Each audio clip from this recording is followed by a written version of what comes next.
आज तो मैंने मोमोज की दुकान ही खोल दी थी। 165 मोमो मैंने बनाए, 1 किलो कीमे से। बीफ का कीमा मैंने लिया, उसके मोमोज बनाए। आप हमेशा फरमाइश करते थे मोमोज की, मैं बनाती क्यों नहीं थी, क्योंकि मेरे लिए बहुत ही मुश्किल लगता था। फिर मैंने कहा चले आपसे ना ये तरीका शेयर करती हूँ। अब आप मेरे तरीके से मोमोज बनाएंगे और इतने मज़ेदार और इतने जल्दी बनेंगे ना कि आपको मज़ा आ जाना है। और ये जो चटनी थी मोमो की, ये भी मैंने खुद बनाई, बहुत ही मज़ेदार। मोमो पार्टी अभी ख़त्म हुई नहीं थी कि एक और चीज़ मैंने रेडी कर दी, वो थी गार्लिक ब्रेड। मुझे ना सॉफ्ट वाली अच्छी लगती है, क्रंची वाली नहीं। तो जल्दी से इसकी मैंने टॉपिंग बनाई और इतनी मज़ेदार सॉफ्ट सी डो फुल ऑफ चीज़, तो ये मैंने बना के रेडी की और फिर इसको भी इंजॉय किया। तो चलें आपसे भी शेयर करते हैं। मुझे पता है चैन अब आपको भी नहीं आएगा, आप भी बना के छोड़ेंगी। बिस्मिल्लाहि वल्हम्दुलिल्लाहि वस्सलातु वस्सलामु अला नबिय्यिना मुहम्मद व अला आलिहि व सहबिहि अजमईन। अस्सलामु अलैकुम माय क्वींस, क्या हाल है आप सबका। हम भी अल्हम्दुलिल्लाह बिल्कुल ठीक ठाक हैं। तो ये 5 बजे बच्चे हम उठाते हैं, नमाज शमाज पढ़ के दोबारा सो जाते हैं और फिर 7 बजे स्कूल के लिए उठते हैं। जैसे कि आप जानते हैं यूएई में फिर से स्कूल ऑनलाइन हो चुके हैं। नॉर्मली क्या होता है कि बच्चे 5 बजे उठते हैं, 6 बजे तक स्कूल की बस में बैठ जाते हैं। तो अभी क्या है कि अभी ज़ाहिर इतना जाग के क्या करना है, तो फिर सो जाते हैं और 7 बजे दोबारा उठ जाते हैं। तो हम ही तो बड़ा खुश हो रहा था जब मैंने इनको ये न्यूज़ दी कि जनाब स्कूल ऑनलाइन हो गए हैं, तो ये तो बड़े खुश हो गए। और आज तो फ्राइडे हो गया, ये ट्यूसडे से स्टार्ट हुए थे ना। आज अब डिसाइड होगा या कल तक गवर्नमेंट डिसाइड करे कि अगले वीक बच्चे स्कूल जाएंगे या नहीं। लग तो ऐसे ही रहा है कि ऑनलाइन ही कंटिन्यू होगा, जो कि वॉर की सिचुएशन है। खैर, उसके बाद मॉर्निंग टाइम बच्चों को जगाया और दूसरी तरफ मैं आ गई किचन में। ये जो आपने कल ही देखा था, मैंने ये बनाए थे पैनकेक्स, तो वही बच्चों को भी दूंगी और अपने और शहजाद के लिए भी वही गर्म कर लूंगी। बच्चों को देखती हूँ ना तो अपना बचपन का टाइम याद आ जाता है। हमें भी सुबह इसी तरह टेंशन लगी होती थी, उठ के भाग दौड़ लगाई होती थी। मैंने बच्चों को जगाया और उसके बाद मैं फिर किचन में बाकी का काम करने आ गई, गर्म करने जो रखे थे। शहजाद भी जिम गए हुए थे, अभी बस वो भी किसी मिनट में आने ही वाले थे। और फिर उसके बाद सबने अपने अपने काम लग जाना था। शहजाद ने रेडी होके चले जाना था और मैंने जो है वो बैठ जाना था अपनी एडिटिंग करने, और साथ में मिशी और तेहामी ने अपना स्कूल स्टार्ट कर देना था। वैसे मुझे ये किसी लिहाज से भी कोविड से कम सिचुएशन नहीं लगती। सिर्फ फ़र्क यह है कि बाहर निकलने पे कोई पाबंदी नहीं है, कुछ भी बंद नहीं किया हुआ, या बाहर निकल के किसी सूरत भी ऐसे फील नहीं होता कि बड़ी कोई जंग की सिचुएशन है। लोग हल्ला गुल्ला करें, एंजॉय करें, बल्कि ग्लोबल विलेज भी खुल गई है, सब कुछ नॉर्मल हो चुका है। लेकिन वो बच्चों की सेफ्टी इतनी ज़रूरी है कि गवर्नमेंट अच्छा स्टेप ले रही है कि बच्चों को घर बिठा देते हैं। कम अज़ कम बच्चों का हर्ज नहीं हो रहा, ऑनलाइन तो पढ़ ही रहे हैं। लेकिन हमसे पूछे ना हमारा कितना हर्ज हो रहा होता है। दिल चाहता है बच्चे स्कूल जाएं आगे 2 ढाई महीने, फिर छुट्टियां हो जानी है, तो उसमें थोड़ा तो स्कूल चले जाए। लेकिन चलें, कोई नहीं, जो होता है बेहतरी के लिए होता है और इसकी भी रूटीन बनानी पड़ती है। Mama, can I get ready for no reason? Daily vlog करना शुरू किया ना तो चीज़ें जो है ना काफ़ी मुश्किल हो रही हैं। किस तरह से कि Nisha, खुद ही can you मैंने bring व्लॉग तो your चले stool खुद ही back, बनाना है, please? लेकिन उसको मैं एडिट भी खुद करती हूँ। उसमें रेसिपीज़ Pancakes भी for होती हैं, you. फिर वो रेसिपी आपसे शेयर भी करनी होती है। तो इस तरह करते करते 4 से 5 घंटे एक वीडियो की एडिटिंग को लगते हैं। तो इसी से आप अंदाज़ा कर लें कि किस तरह सारा दिन लग जाता है, क्योंकि सुबह इबादतें करने के बाद एडिटिंग लेके बैठ जाओ, 5 घंटे वो करते रहो। उसके बाद फिर जो है वो बच्चे उतनी देर में उठ जाते हैं, उनको नाश्ता बना के देना, फिर बीच में ब्रेक लेके जाना है, बाकी की एडिटिंग करनी है। मतलब यानी हैप हैज़र्ड हुआ वो सारा कुछ। तो वो मैंने फिर ना मील प्रेप करके रखनी शुरू कर दी है। और प्रोबेबली आपको बाकी और भी मील प्रेप्स नज़र आएंगी, क्योंकि आपकी भी अक्सर फरमाइश आती है कि जो वर्किंग है वो कहती है थोड़ी मील प्रेप दिखा दिया करें, कि ताकि हम लोग भी जो है ना वो 2-3 डेज़ का प्रिपेयर कर लिया करें। तो बहरहाल इंशाल्लाह मैं और भी मील प्रेप शेयर करूंगी आपसे, और आप भी इंजॉय करेंगे। तो खैर, हम लोग तो बैठ के नाश्ता कर रहे थे, घर में ब्लैंकेट लेके फिर रहे होते हैं, और अक्सर क्वेश्चन आते हैं कि मई में इतनी सर्दी कहाँ से हो गई। तो ये ना सेंट्रल एसी होते हैं और सारी रात के एसी चल रहे होते हैं, तो ठंड बहुत लगती है। और जब तक शहजाद घर पे होते हैं ना, उन्होंने एसी लगवा के रखना होता है, वो गए होते हैं, तो इस टाइम पे एसी भी ऑफ है, लेकिन घर अच्छा खासा ठंडा था। तो मैं तो अपने एसी जो है वो नमाज वाले गाउन में बैठी रहती हूँ, क्योंकि इसमें ज़रा मैं कोजी हो जाती हूँ। और बाकी ये लोग जो है ना ब्लैंकेट्स लेके फिरते रहते हैं। Log in please. Daily vlogging की वजह से ना टास्क सारे थोड़े से लेट लेट हो गए हुए हैं। पहले तो ये होता था कि नमाज पढ़ने के बाद मैं बेड सेट फ़ौरन नहीं करती थी, इसलिए कि ना शहजाद अगर जिम ना जाएं तो फिर उन्होंने सो जाना होता था, क्योंकि उन्होंने भी 7 बजे फिर उठना है ऑफिस के लिए। तो उस टाइम पे वो सो लेते हैं, घंटे डेढ़ लगा लेते हैं। तो फ़ायदा नहीं बेड सेट करने का। उसके बाद फिर क्या होता है कि मैं अब चूंकि डेली व्लॉगिंग कर रही हूँ, तो मैं वो एडिटिंग करने बैठी रहती हूँ। और शहजाद भी चले गए होते हैं और बच्चे अपना पढ़ रहे होते हैं, बेड सेट नहीं हुए होते। जिस वक्त मैं एडिटिंग करके फारिग होती हूँ, फिर मैं किचन की तरफ और घर की तरफ अटेंशन देती हूँ कि चलो भाई अब से मीठी शुरू करें और घर को रेडी फॉर द डे करें।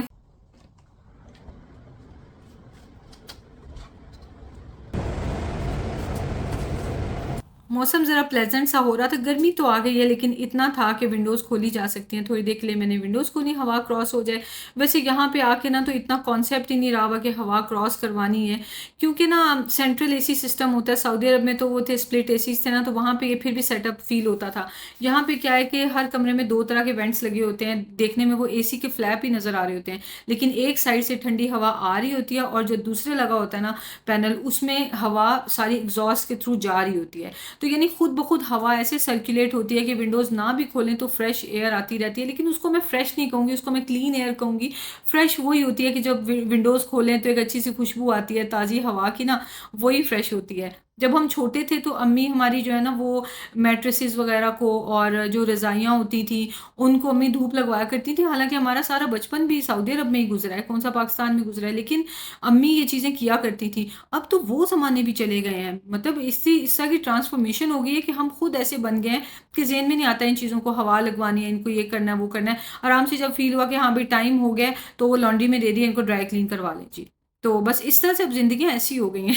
एक और चीज़ है कि मैं सोचती हूँ मैंने घर अब ये वाला चेंज कर लेना है। हमारा जब ये कॉन्ट्रैक्ट ख़त्म होगा ना तो हमने मूव आउट कर जाना है, और मैं तो दोबारा से वो पिछले वाला घर, अगर कोई अपार्टमेंट खाली मिल गया, मैं जाने को तैयार हूँ।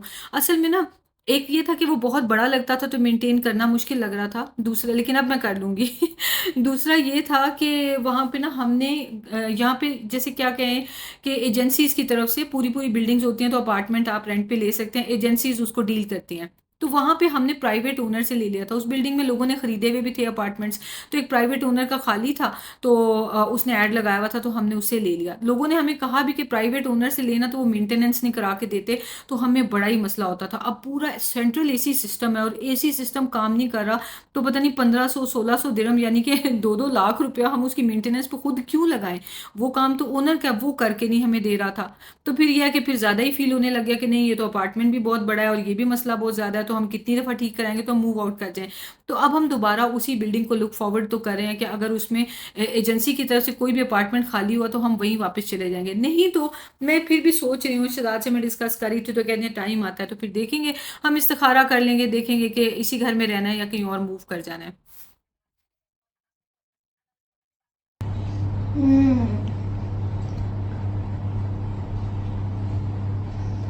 काम निपटाने के बाद मैं किचन में आ गई, मेरे अंदर आई हुई थी मोमो मोटिवेशन। मैंने मोमोज बनाने ही थे, और बनाने भी थे ज़्यादा सारे, क्योंकि अब बना रही हूँ घर पे, तो फिर ये नहीं है कि बाहर से जैसे एक प्लेट लेते हैं 6-8 मिल जाते हैं, घर पे तो दिल भर के खाएं। तो मैंने ले लिया बीफ का कीमा, और इसमें मैंने डाले हैं प्याज, स्प्रिंग अनियन, धनिया, नमक, चिली फ्लेक्स और जिंजर गार्लिक पेस्ट। इसको मैंने बहुत सिंपल रखा है क्योंकि मोमोज का जो मज़ा आता है ना उसकी चटनी के साथ आता है ज़्यादा, तो इसको मैंने इतना फ्लेवरफुल नहीं किया कि इसी का टेस्ट फील होने लग जाए। अच्छा, हाथों पे ऑयल लगा के मैंने ना ये अपने जो टेबल स्पून, टी स्पून वगैरह होते हैं ना मेजरमेंट के, तो उसमें से मैंने हाफ टेबल स्पून ले लिया है, और बिल्कुल अप्रोप्रिएट साइज़ है।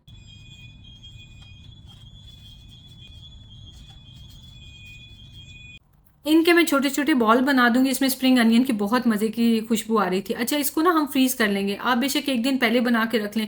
अच्छा, और ये जो इसके छोटे-छोटे आपने बॉल बनाने हैं ना, ये नहीं सोचना कि क्रैक्स हैं इसमें या क्रैक्स नहीं होने चाहिए, बस 2 मिनट लगाएँ और सारे बना के प्रिपेयर कर दें, क्योंकि ये फिलिंग के तौर पे ही यूज़ होंगे। अच्छा, लेकिन शेप इनको बॉल की देनी है।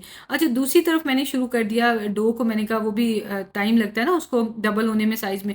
तो मैंने इसमें डाला है मैदा, यीस्ट, नमक, चीनी और साथ में ना दूध था, और इसमें मैंने नीम गर्म सा पानी डाल के, टोटल नीम गर्म हमने लिक्विड बनाना है, और थोड़ा सा ऑयल भी डाल दूंगी और दूध डाल के इस डो को हमने नीट कर लेना है 7-8 मिनट, जब तक कि ये अच्छी सी सॉफ्ट और स्मूथ हो जाए।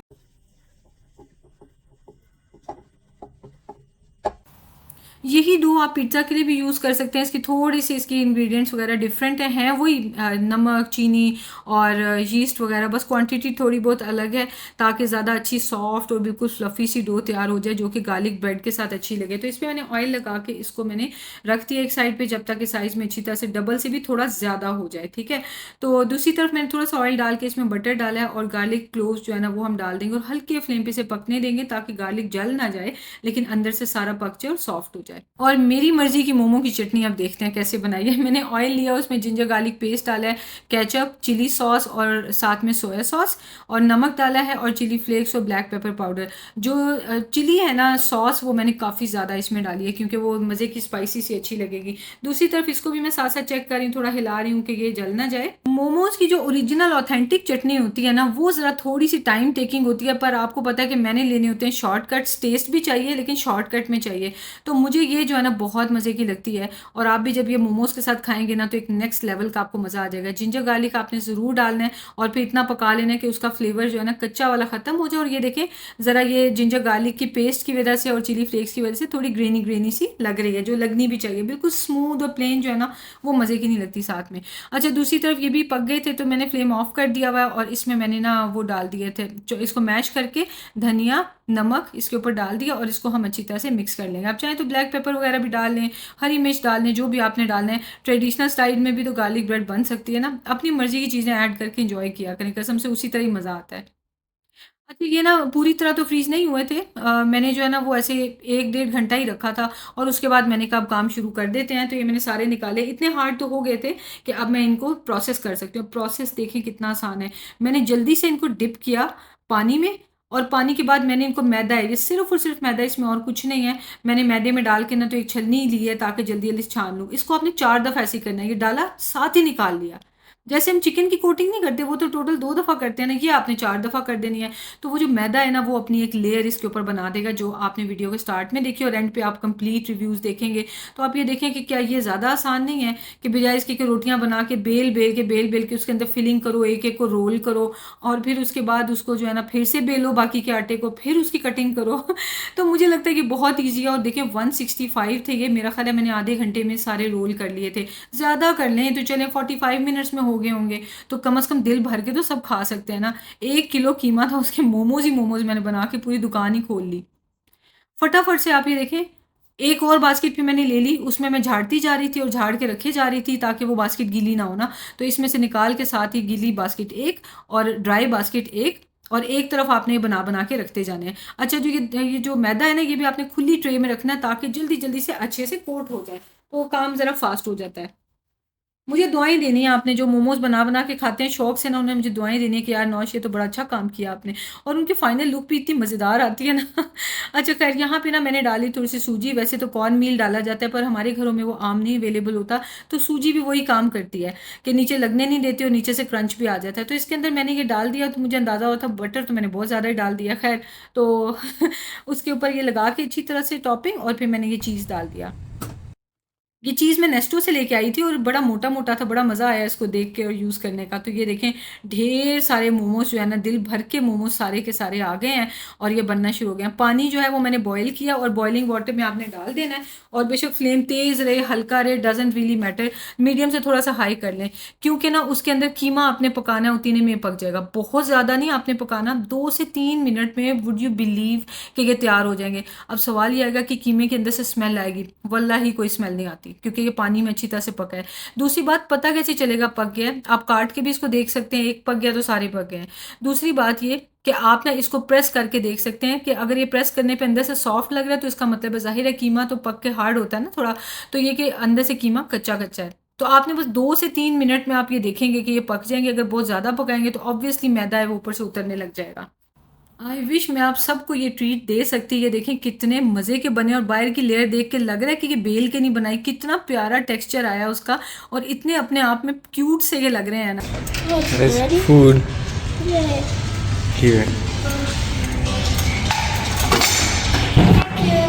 Welcome. Here. Okay, it's a little bit spicy, so just have a very small amount, okay? If you want water or anything, tell us, okay? How is it? Good. You did so good. Thank The sauces. Who liked it? Yeah, he loved it. He said, Mommy, did you like it? so nice. It's nice?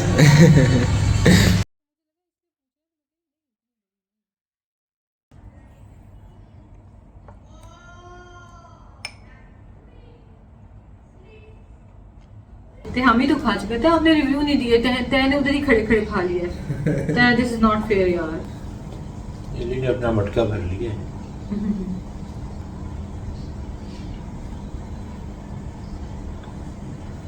Very nice, है ना? जबरदस्त। It's like a soft meet ball wrapped एक रोटी में है ना, ये कहना चाह रहे हैं। नरम रोटी के अंदर। अच्छा यार, मजे है। नहीं फुल तो ना खाओ, वैसे अपने रिव्यूज दे दो। दिल चाह रहा है खाने। क्या अच्छा खाओ, नहीं जान खाओ नहीं, लेना नहीं, आपकी। दो में खाओ। हाँ हो गया। Oh thank you. O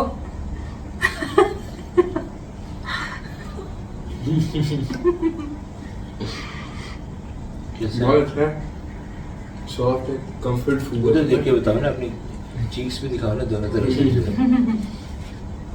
hamster तो मुझे चीज। इतना मजे का लगा था ना, इसका जो ऊपर से जो चुई सी होती है ना, मजे की लेयर, इसको क्या बोलते हैं? मैदे की लेयर बेटा, मैदे में कवर करते हैं ना इसको। हाँ मुझे बड़ी मजे की लगी है, मैं इसको सादा भी खा रहा था फिर जो इट्स वेरी नाइस, उतार के। हाँ वेरी लाइट, वेरी सिंपल। हाँ शहजाद ने वैसे मोमो, एक दफा मोमोज हमने खाए थे, बाबा ने नहीं ट्राई बाबा ने किया। ट्राई भी नहीं किए थे शहजाद ने, है ना? क्योंकि दिल नहीं चाहता। नहीं, कभी इत्तेफाक नहीं हुआ उस तरह का ना, उस वक्त भी लास्ट टाइम दिल नहीं कर रहा था खाने का। अभी घर में बना तो खाना पड़ा है। घर में बने खाऊंगा यार। लाइट और ऐसे क्या मजे के से बने। ओवर ईटिंग नहीं होती है, इस टाइप के हैं।